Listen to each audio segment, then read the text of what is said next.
Жизнь Умара ибн аль-Хаттаба за 1 минуту. Родился в 585 году.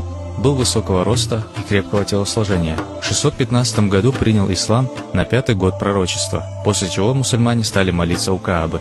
Участвовал во всех событиях и битвах с пророком, мир ему, а после его смерти побудил мусульман присягнуть Абу Бакру.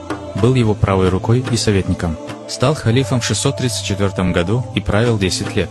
Обходил по ночам переулки города, чтобы узнать о нуждах своих подданных.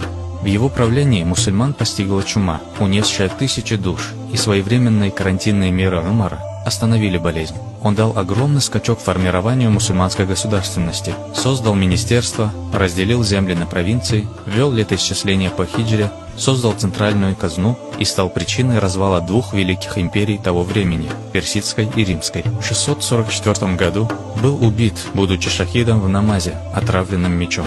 Да будет доволен им Аллах.